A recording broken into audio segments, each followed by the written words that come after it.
اعوذ باللہ من الشیطان الرجیم بسم اللہ الرحمن الرحیم وبہ نستعین وصلی اللہ علی سیدنا محمد وآلہ الطاہرین ولعنۃ اللہ علی اعدائہم اجمعین بسم اللہ الرحمن الرحیم السلام علیک یا ابا عبداللہ وعلی الارواح التي حلت بفنائک علیک منی جمیعا سلام اللہ ابدا ما بقیت وبقی اللیل والنہار ولا جعلہ اللہ الآخر العہد منی لزیارتکم السلام علی الحسین وعلی علی بن الحسین وعلی اولاد الحسین وعلی اصحاب الحسین السلام علیکم جمیعا ورحمۃ اللہ وبرکاتہ۔ تمام ناظرین و سامعین کی خدمت میں سلام عرض کرتا ہوں۔ جیسا کہ آپ محظور ہیں، سلسلہ دروس ترجمہ و مختصر تفسیر قرآن آپ تمام ناظرین کی خدمت میں آن لائن فیس بک پر نشر کیا جاتا ہے، اور سلسلہ دروس جو ہم نے ابتداء قرآن مجید یعنی سورہ حمد سے شروع کیا تھا، سورہ نساء آیت پارہ نمبر 5 پڑھ رہے ہیں۔ آج درس کا سلسلہ درس ہے درس نمبر 151 اور سورہ نساء کی آیت نمبر 55 سے آیت نمبر 58 تک آپ کی خدمت میں پیش کیا جا رہا ہے۔ بسم اللہ الرحمن الرحیم۔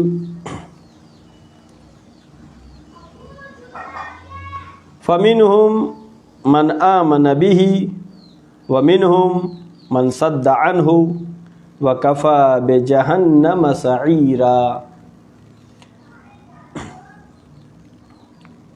اس کے پہلے جو آیت ہم نے پڑھی، جو ذکر چل رہا تھا، وہ یہودیوں کے بارے میں تھا کہ ان یہودیوں نے مسلمانوں کے خلاف کفار و مشرکین کے بتوں کا جا کر کے سجدہ کیا، تاکہ کفار و مشرکین کو یہ بتائیں کہ ہم تمہارے وفادار ہیں، اسلام کے خلاف ہم تم سے جنگ کریں گے۔ ابو سفیان نے کہا کہ نہیں، تمہیں تم پہ بھروسہ نہیں ہے، چونکہ تم بھی اہل کتاب ہو اور محمد بھی آسمانی کتاب کے ماننے والے ہیں، قرآن، لہذا جب تک ہمارے بتوں کے سامنے سجدہ نہیں کرو گے، جس کا نام جبت اور طاغوت ذکر ہوا، اس وقت تک ہم تم پہ بھروسہ نہیں کریں گے۔ اور کعب بن اشرف جو کہ یہودی تھا، 70 سپاہیوں کے ساتھ مکے گیا تھا، بتوں کا سجدہ کیا۔ یعنی یہ یہودی اس آیت میں بیان کر رہے ہیں، انہوں نے حسد کیا، اللہ کی لعنت ان کے اوپر ہے۔ اب خداوند عالم اس آیت میں فرما رہا ہے، گزشتہ آیت میں بھی یہ بات کہی تھی کہ کچھ لوگ اچھے بھی ہیں، خراب بھی ہیں۔ فَمِنْهُمْ مَنْ آمَنَ بِهِ، ان یہودیوں میں، اہل کتاب میں کچھ وہ ہیں جو رسول اللہ پر اور دین اسلام پر ایمان لائے۔ وَمِنْهُمْ مَنْ صَدَّ عَنْهُ، اور ان یہودیوں میں سے کچھ وہ ہیں جو صرف ایمان نہیں لائے بلکہ صد عنہ، جو ایمان لانا چاہ رہے تھے، جو اسلام لانا چاہ رہے تھے، ان کو روکا، دھوکہ دھڑی کے ذریعے سے، جنگی ساز و سامان کفار و مشرکین کو دینے کے ذریعے سے، جس کی وجہ سے جنگ خیبر ہوئی تھی۔ مختلف طریقے سے انہوں نے لوگوں کو ایمان لانے سے روکا۔ تو دو گروہ ہو گئے، ایک وہ کہ جو ایمان لائے ہی نہیں، اور نہ لانے کے ساتھ ساتھ انہوں نے لوگوں کو ایمان لانے سے روکا بھی، اور یہودیوں میں ایک گروہ وہ جو جنہوں نے دین اسلام کو قبول کیا۔ فَمِنْهُمْ مَنْ آمَنَ بِهِ، ان میں سے کچھ وہ ہیں جو ایمان لائے، وَمِنْهُمْ مَنْ صَدَّ عَنْهُ، اور کچھ وہ کہ جو صرف ایمان بھی نہیں لائے بلکہ روکا تاکہ لوگ مسلمان نہ ہوں، اپنے دھوکہ دھڑی کے ذریعے سے، اپنے ہیلے کے ذریعے سے۔ وَكَفَى بِجَهَنَّمَ سَعِيرًا، اور ان کے لیے سعیر جہنم کافی ہے، یعنی دہکتی ہوئی، بھڑکتی ہوئی آگ کی سزا ہے ان کے لیے۔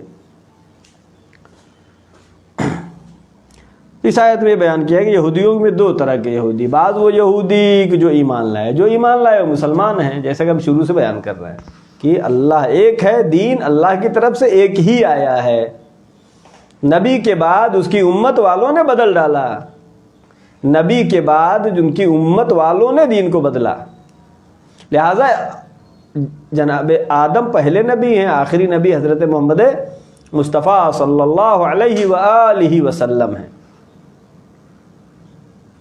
لیکن جو جناب موسیٰ پہ رک گئے وہ یہودی کہلائے، جو جناب عیسیٰ پہ رک گئے وہ عیسائی کہلائے.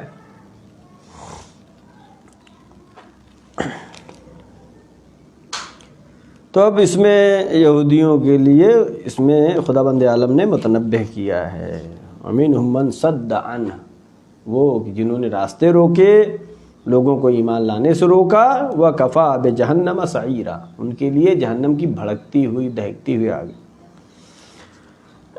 آیت نمبر 56 پڑھیں گے. إِنَّ الَّذِينَ كَفَرُوا بِآيَاتِنَا سَوْفَ نُصْلِيهِمْ نَارًا كُلَّمَا نُضِجَتْ جُلُودُهُمْ بَدَّلْنَاهُمْ جُلُودًا غَيْرَهَا لِيَذُوقُوا الْعَذَابَ إِنَّ اللَّهَ كَانَ عَزِيزًا حَكِيمًا. اب یہاں پر جہنم میں کس طریقے سے سزا ہوگی اور اس کے بارے میں تذکرہ ہو رہا ہے. ان الذین کفروا بآیاتنا، بے شک وہ لوگ کہ جنہوں نے کفر اختیار کیا، یعنی انکار کیا. کس چیز کا انکار کیا؟ بآیاتنا، ہماری آیتوں کا. جنہوں نے آیات کا انکار کیا، نہیں مانا، سوف نصلیہم نارا، ہم ان کو جلدی ہی پہنچا دیں گے. کہاں؟ نارا، آگ تک. کلما نضجت جلودہم، اب وہاں پہ کیفیت کیا ہوگی جہنم میں. اب اس آیت میں ایک چیز اور معلوم ہو رہی جس کی طرف اشارہ ہے کہ قیامت میں معاد کے بارے میں بحث چلتی ہے کہ معاد جسمانی ہوگی یا روحانی ہوگی. اس آیت سے واضح ہے کہ معاد جسمانی ہوگی.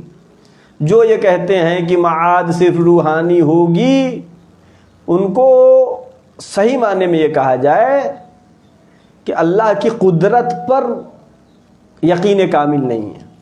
یا پیغمبر کی معراج کے لیے جو کہتے ہیں کہ ان کی معراج روحانی ہوئی، یعنی اللہ کی قدرت پہ انہیں بھروسہ نہیں ہے. ورنہ اللہ قادر مطلق ہے.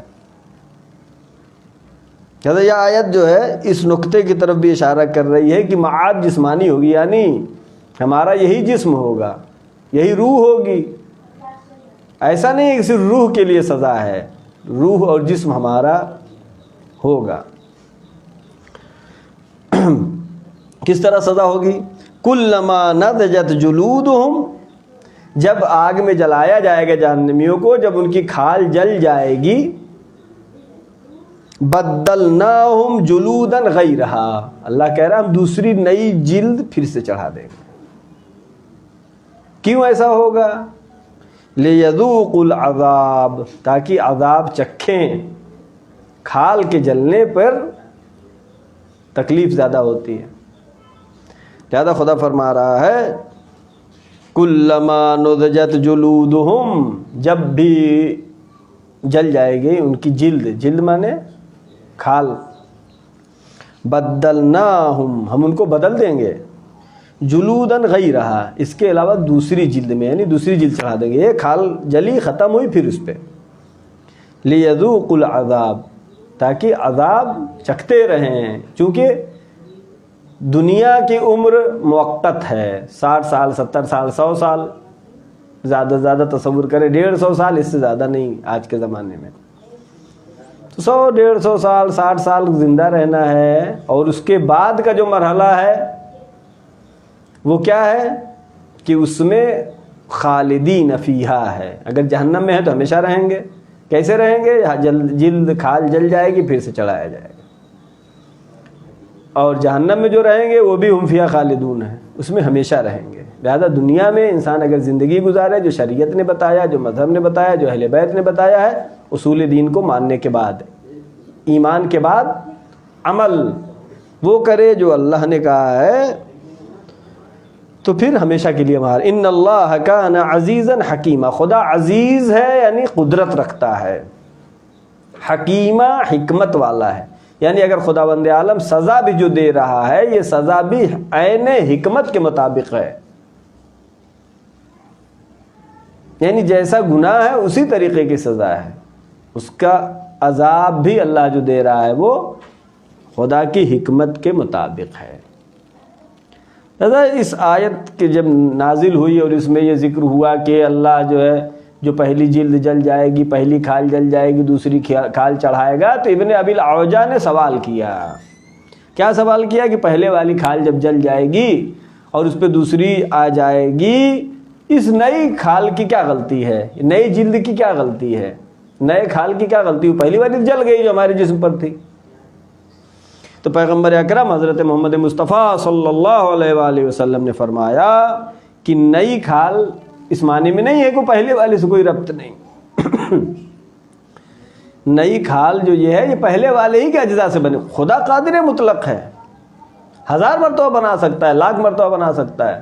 جب کچھ نہیں تھا تب بنایا، اب تو ہے، جل گیا، پھر سے بنا دے گا۔ لہذا پیغمبر نے کیا فرمایا کہ نئی کھال جو رہے گی پہلے والے کے اجزاء سے ہی رہے گی۔ مثال کے طور پر ہماری دنیا میں مثال موجود ہے، مٹی کا آپ نے کوئی برتن بنایا، کوئی چیز بنائی، اس کو توڑ دیا، پھر سے بالکل باریک کر دیا، پیس دیا، پھر مٹی بنا دیں گے۔ اب کیا کہیں گے یہ وہ مٹی نہیں ہے، یہ وہی مٹی ہے جس کو بار بار بنایا جائے۔ تو یہ جلد بھی وہی جلد ہے جس کو بار بار بنایا جائے گا۔ البتہ قدرت خدا میں سب کچھ ہے۔ لہذا پیغمبر نے یہ جواب دیا کہ یہ ایسا نہیں ہے کہ اب اس کھال کو سزا نہیں مل رہی ہے، اس نئی والی کھال نے کیا غلطی کی ہے۔ نہیں، نئی والی کھال نئی ہے لیکن وہ اسی اجزاء سے بنی ہے، الگ نہیں ہے۔ اور اس آیت سے یہ بھی واضح ہو گیا کہ معاد کیا ہے، معاد جسمانی ہے، اس لیے جلد چڑھنا اور جل جانا اور پھر سے چڑھانا یہ روح کے اوپر نہیں سزا، یہ جلد کے لیے ہے۔ اور جلد کہاں ہے؟ جسم میں ہے۔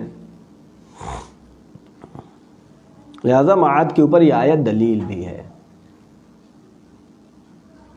مولا کائنات حضرت علی بن ابی طالب علیہ السلام نے ایک حدیث میں فرمایا کہ یہ دنیا کی لذتیں یہ موقت ہیں، تھوڑی دیر کے لیے ہے، اور ہر دنیاوی لذت کے ساتھ پھر غم بھی ہے، لیکن قیامت میں جنت میں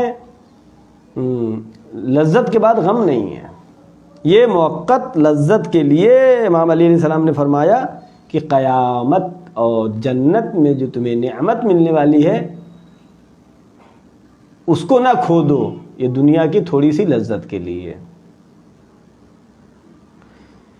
لہذا جہنم کا عذاب بہت ہی سخت ہے۔ لہذا دعائے مجیر میں بار بار پڑھتے ہیں، اجرنا من النار یا رب، اے میرے اللہ مجھے آگ سے بچا لے، بھڑکتی ہوئی آگ سے بچا لے۔ یا دعائے جوشن کبیر میں پڑھتے ہیں، سب کو یاد ہوگا، کیا پڑھتے ہیں؟ لا الہ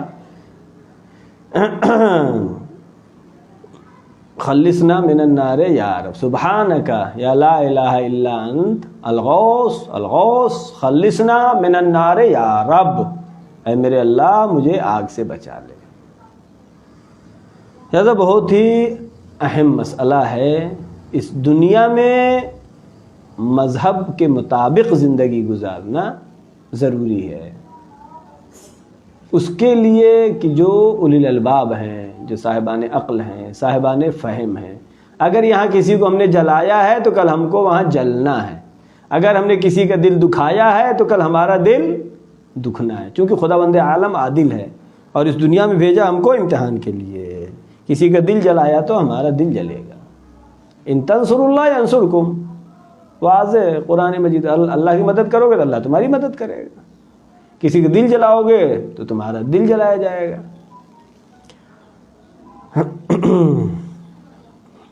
اب پڑھیں گے آیت نمبر 57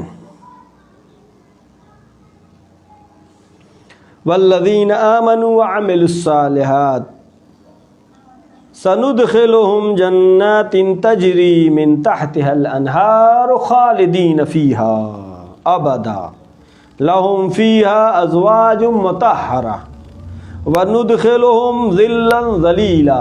ابھی تک جہنم کا تذکرہ تھا ان کے لیے جو برے لوگ ہیں، اب فوراً اس کے بعد ذکر ہے بہشت کے لیے۔ لہذا گزشتہ آیت میں کیا تحدید تھی، ڈرایا گیا جہنم کے عذاب سے۔ اس آیت میں کیا تبشیر ہے، بشارت دی جا رہی ہے، امید دلائی جا رہی ہے۔ والذین آمنوا وعملوا الصالحات، لیکن وہ لوگ کہ جو ایمان لائے اور انہوں نے عمل صالح انجام دیا، سندخلہم جنات تجری من تحتها الانہار، قریب ہم ان کو داخل کریں گے جنات تجری من تحتها الانہار، اس جنت میں کہ جس کے نیچے نہریں بہہ رہی ہیں۔ صرف ہم کو سمجھانے کے لیے بتایا گیا، جو انسان جس چیز کو زیادہ پسند کرتا ہے وہ چیز جنت میں ہے۔ بعض روایات کے مطابق جنت نام ہے اس جگہ کا جہاں پر انسان کی کوئی آرزو نہیں رہے گی، جو انسان چاہے گا وہ فوراً اس کی پوری ہوگی، کوئی غم نہیں، کوئی تکلیف نہیں، آرام۔ سندخلہم جنات تجری من تحتها الانہار خالدین فیہا، اس میں ہمیشہ رہیں گے۔ اہم چیز یہ ہے، جہنم میں گئے تو خالدین فیہا، بہشت میں گئے تو خالدین فیہا، ابدا، بعد میں تاکید بھی ہے، خالدین فیہا ابدا، ابد، ہمیشہ کے لیے۔ اور کیا ہے جنت کے تھوڑا سا اشارہ یہاں پہ آ رہا ہے، لہم فیہا ازواج مطہرہ، وہاں پر ان کو ازواج مطہرہ، دنیا میں ہمسران جو ہیں کیا ہے، سب مطہرہ نہیں ہیں، یہاں پر لڑائیاں بھی ہیں، جھگڑے بھی ہیں، اختلافات بھی ہیں، لیکن جنت میں کیا ہے، لہم فیہا ازواج مطہرہ، وہاں پہ ازواج مطہرہ ملے گی۔ وَنُدْخِلُهُمْ ظِلًّا ظَلِيلًا، اور ان کو ہم داخل کریں گے کہ سایہ، بہترین سایہ، سایہ میں داخل کریں گے۔ اب وہ کیا ہے، زیادہ تفصیل میں نہیں جا سکتے، بہرحال جنت وہ جگہ ہے جہاں پر آرام ہی آرام رہے گا۔ سَنُدْخِلُهُمْ ظِلًّا ظَلِيلًا، یہاں پہ یعنی گھنا ہوا سایہ،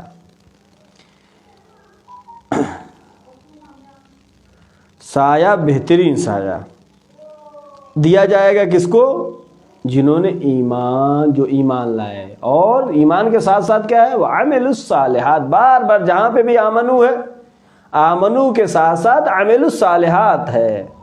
صرف ایمان کا دعویٰ کرنا کافی نہیں ہے، اگر ایمان ہے تو عمل اس کے پیچھے خود بخود ہے، عمل اس کے پیچھے پیچھے خود ہے۔ یہ ہو نہیں سکتا کہ آدمی کا ایمان ہو اور عمل نہ ہو۔ ہاں کبھی کبھی شیطانی بہکاوے میں آ کر ہو سکتا ہے انسان تھوڑا سا بھٹک جائے، ایمان والا بھی، لیکن بغیر عمل کے کچھ قبول نہیں ہونے والا ہے۔ والذین آمنوا وعملوا الصالحات، جو ایمان لائے اور عمل صالح انجام دیا۔ سندخلہم جنات تجری من تحتها الانہار، ایسی جنتوں میں داخل کریں گے کہ ہاں اب یہاں پہ ایک لفظ ہے سوفا، لفظ جو آتا ہے سوفا، عربی میں سوفا یعنی آئندہ، آئندہ جلدی ہی، تھوڑا غائب فاصلہ دکھائی دے رہا ہے، لیکن جہاں پہ جنت کی تذکرہ ہے سندخلہم یعنی بس فوراً، یہ ایک اشارہ ہے کہ خدا بند عالم یہ چاہتا ہے کہ بندے جنت میں جائیں، لہٰذا جہاں پہ جہنم کی بات ہے تو وہاں پہ کہا سوفا یعنی آئندہ، جہاں پر بہشت کی بات ہے وہاں پہ کہا سندخلہم، فوری جلدی ہم ان کو داخل کریں گے۔ خلاصہ یہ کہ یہ دنیا کی زندگی موقت ہے، آخرت کی زندگی ابدی ہے۔ اب چاہے موقت انسان لے لے چاہے ابدی لے لے، لیکن دین اسلام کیا بتاتا ہے؟ دین اسلام کہتا ہے موقت زندگی میں بھی لذات حاصل کرو جو حلال ہیں، اور آخرت میں بھی تمہیں ویسے ہی بہترین اجر ملنے والا ہے۔ یعنی دین اسلام رہبانیت کا دین نہیں ہے، جیسے عیسائی مذہب ہے کہ شادی نہیں کرو، جا کر کے بیابان میں رہو، نہیں، اسلام کہتا ہے سماج میں رہو، لوگوں کے ساتھ رہو، گناہ گاروں کے درمیان رہ کے گناہ نہ کرو، کماؤ کھاؤ شان سے رہو، لیکن ہدف زندگی دنیا نہ ہو جائے۔ دنیا ذریعہ ہے آخرت تک پہنچنے کے لیے۔ سندخلہم، ہم قریب ہم کو داخل کریں گے، یعنی فوری ہم داخل کریں گے جنت میں۔ وَنُدْخِلُهُمْ ظِلًّا ظَلِيلًا، بہترین گھنی چھاؤں میں ہم انہیں رکھیں گے۔ آج کی آخری آیت، آیت نمبر 58، بہت اہم ہے۔ ان الذین یأمرکم ان اللہ یأمرکم ان تؤدوا الامانات الى اہلها وَإِذَا حَكَمْتَ بَيْنَ النَّاسِ أَن تَحْكُمُوا بِالْعَدْلِ إِنَّ اللَّهَ نِعِمَّا يَعِظُكُمْ بِهِ إِنَّ اللَّهَ كَانَ سَمِيعًا بَصِيرًا۔ اس آیت میں امانت داری کے بارے میں ہے اور ججمنٹ کے فیصلے کے بارے میں ہے۔ ان الذین یأمرکم، ان اللہ یأمرکم، بے شک اللہ تم کو امر کرتا ہے، اللہ تمہیں حکم دے رہا ہے۔ کس بات کا حکم دے رہا ہے؟ ان تؤدوا الامانات الی اہلها، کہ لوگوں کی امانتیں ان کے اہل تک پہنچا دو، یعنی امانت میں خیانت داری نہ کرو۔ رسول اللہ حضرت محمد مصطفیٰ صلی اللہ علیہ وآلہ وسلم نے تبلیغ اسلام کرنے سے پہلے اپنی صداقت اور امانت داری کا لوہا منوایا۔ لہذا ایک مسلمان کو مسلمان ہونے سے پہلے کیا ہے؟ اپنی صداقت اور امانت داری کو ثابت کرنا ہے۔ یہ اصلی سیرت رسولی ہے۔ لہذا آیت کیا کہہ رہی ہے؟ ان اللہ، بے شک اللہ، یأمرکم، تم کو حکم دیتا ہے، ان تؤدوا الامانات الی اہلها، امانات کو ان کے اہل تک پہنچاؤ۔ وَإِذَا حَكَمْتُمْ بَيْنَ النَّاسِ، اور جب تم حکم کرو بین الناس، بین المومنین نہیں کہا، لوگوں کے درمیان، چاہے وہ کافر ہو، چاہے وہ مشرک ہو، چاہے یہودی ہو، چاہے عیسائی ہو۔ اب آپ کو اس نے اہمیت دیا، آپ کی عدالت پر اس نے یقین کیا، تو کہا کہ آپ فیصلہ کر دیجئے۔ یا پھر حکومت اسلامی قائم کیا، اب اس میں ہر ایک رہ رہا ہے، عیسائی بھی ہے، یہودی بھی ہے، ہندو بھی ہے، سنی بھی ہے، شیعہ بھی، جو بھی ہے، فیصلہ اگر کرنا ہے، کیا کہہ رہے؟ ان اللہ یأمرکم ان وَإِذَا حَكَمْتُمْ بَيْنَ النَّاسِ، اور جب لوگوں کے درمیان حکم کرو، ان تحکموا بالعدل، حکم عدالت کا، یہ نہیں کہ ہمارا رشتہ دار ہے اس لیے اس کے فیور میں فیصلہ کر دیں، یہ ہمارے مذہب کا ہے اس لیے اس کے فیور میں فیصلہ کر دیں، یا خدا نخواستہ رشوت لے کے، پیسہ لے کر کے، جیسا کہ آج کل اس طرح کا سننے کو ملتا ہے، ایک قاضی اور جج فیصلہ کرے۔ یہ ظلم ہے انسانیت کے اوپر۔ لہذا جب تم لوگوں کے درمیان فیصلہ کرو تو عدالت کے ساتھ، خدا کہہ رہا ہے جس نے انسان کو پیدا کیا، ان اللہ نعم ما یعظکم بہ، خداوند عالم اس طریقے سے تمہاری بہترین وعظ و نصیحت کر رہا ہے۔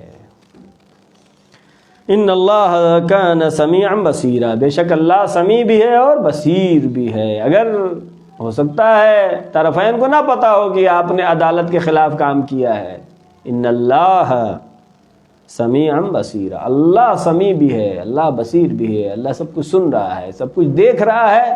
اگر غلط فیصلہ کیا ہے تو اس کی سزا ملے گی، اگر امانت داری میں خیانت کیا ہے تو اس کی سزا ملے گی، کوئی عمل چھپنے والا نہیں ہے۔ اس آیت میں امانت داری کے بارے میں تذکرہ ہوا۔ اب امانت داری کیا ہے؟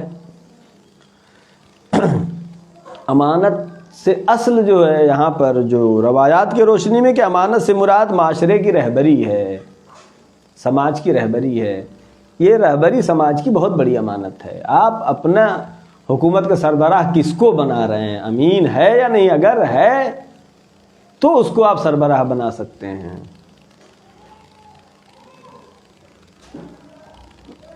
یہ سب امانت ہے۔ لہذا معاشرے کی رہبری کیا ہے؟ اور اگر قرآن مجید کی روشنی میں دیکھا جائے تو اس کے اہل، رہبری کے اہل معاشرے میں رہبری کے اصل ائمہ معصومین علیہ السلام ہیں، جن کو اللہ نے امام بنا کے بھیجا ہے۔ بار بار کہتے ہیں اللہ نے امام بنایا ہے، رسول نے ان کے نام بتائے ہیں، اعلان کیا ہے، وما ينطق عن الهوى ان هو الا وحی یوحى، اس رسول نے 12 اماموں کے نام بتائے۔ تو اصل رہبری کا حق امام معصوم کو ہے، امام معصوم کو ہے۔ اور رہبری جو آخری حجت خدا ہے امام مہدی آخر الزمان علیہ السلام، معاشرے کی رہبری کا حق ان کو ہے، لیکن انسانیت کو جتنی عقل آ جائے کہ امام معصوم کو سمجھنے لگے تاکہ اس کی رہبری کو قبول کرے، اس دعا کے ساتھ کہ خداوند عالم آخری حجت کے ظہور میں تعجیل فرمائے۔ آمین۔ اور دوسرے معنی میں اگر لیا جائے تو یہ امانت تمام اوامر و نواہی خدا یہ سب امانت ہے۔ کہا نماز پڑھو، روزہ رکھو، جھوٹ نہ بولو، غیبت نہ کرو، چغلی نہ کرو، شراب نہ پیو، جوا نہ کھیلو، جتنے اوامر اور نواہی ہیں یہ سب کیا ہیں؟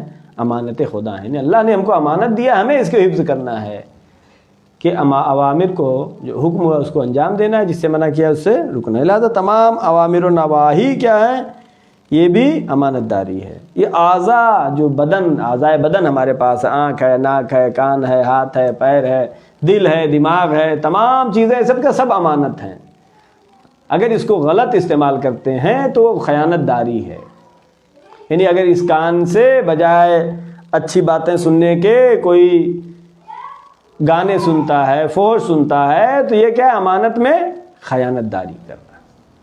یہ آنکھ ہے، اگر آنکھ سے حلال چیز دیکھنے کے بجائے حرام چیز دیکھتا ہے تو کیا یہ امانت میں خیانت ہے۔ اللہ نے امانت ہمارے حوالے کیا ہے۔ کسی کو اختیار نہیں کہ اپنی آنکھ پھوڑ لے، کسی کو اختیار نہیں کہ اپنا ہاتھ کاٹ لے، چونکہ اس کا نہیں ہے، یہ سب امانت ہے۔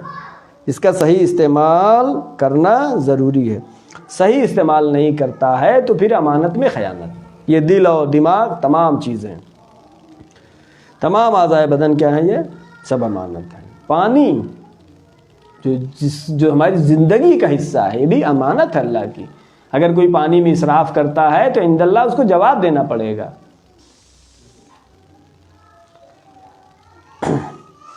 یہ آنکھ، یہ بھی امانت ہے۔ ان اردنا الامانہ، یہ امانت اللہ نے دیا ہے انسان کو۔ یہ علم ہے، علم کیا؟ یہ بھی امانت ہے، امانت ہے۔ اس کو دوسروں تک منتقل کرنا، اگر نہیں منتقل کرتے، کوئی صنعت و حرفت جانتے ہیں، کوئی کام آپ جانتے ہیں، کوئی ٹیکنالوجی جانتے ہیں، دوسروں کو نہیں بتاتے ہیں، یہ کیا؟ امانت میں خیانت ہے کہ اس کو لے کے چلے جائیں۔ خود ہمسر ہونا، زن و شوہر، یہ بھی کیا؟ امانت داری میں سے آتا ہے۔ اولاد، خود اولاد بھی کیا؟ امانت ہے، اللہ کی دی ہوئی امانت ہے۔ اگر اولاد کی اچھی تربیت انسان نہیں کر رہا ہے تو امانت میں خیانت ہے اور اس کا جواب دہ ہونا پڑے گا۔ لہذا والدین کو چاہیے کہ اپنے اولاد کو اصول دین، عقائد کی دلیلیں خود سمجھیں، اپنے اولاد کو سمجھائیں۔ فروع دین، احکام خدا خود سمجھیں، اپنی اولاد کو بھی منتقل کریں، اور اس کا حساب اور جواب دینا پڑے گا۔ کیوں؟ چونکہ امانت دیا ہے، امانت کا صحیح استعمال نہیں کیا ہے تو خیانت کہلاتی ہے۔ اور آگے آیت میں کیا کہا؟ وَإِذَا حَكَمْتُمْ بَيْنَ النَّاسِ، بین المؤمنین نہیں کہا۔ جب تم فیصلہ کرو لوگوں کے درمیان، عام انسانوں کے درمیان فیصلہ کرو تو پھر عدالت کے ساتھ کرو۔ ان اللہ سمیع بصیر، خدا بند عالم، ان اللہ کان سمیعا بصیرا، اللہ سمیع ہے اور بصیر ہے۔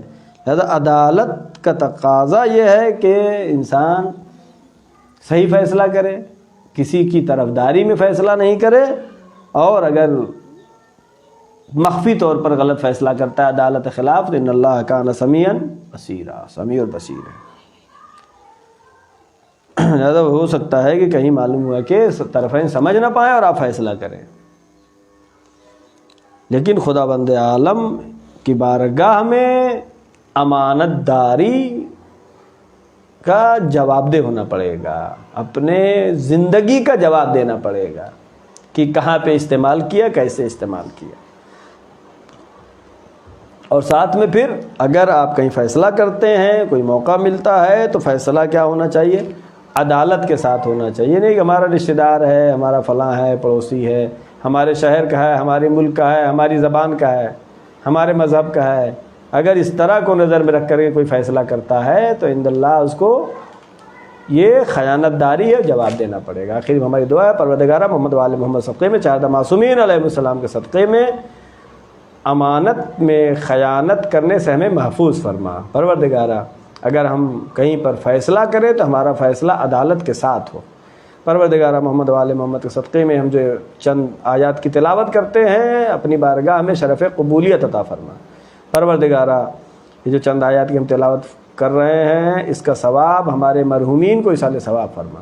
معبود جو پریشان حال ہیں ان کی پریشانیوں کو برطرف فرما، جو مریض ہیں ان کو شفائے کامل و عاجل عطا فرما، جو مقروض ہیں ان کے قرضوں کو ادا فرما۔ پروردگارہ جہاں جہاں بھی شیعان حیدر کرار ہیں ان کی جان و مال عزت و آبرو کی حفاظت فرما، جو جوان علم حاصل کر رہے ہیں ان کو روز بروز ترقی عطا فرما۔ پروردگارہ ہمارے تمام گناہ صغیرہ و کبیرہ کو معاف فرما۔ معبود ہمارے مرحومین کی گناہ کبیرہ و صغیرہ کو معاف فرما۔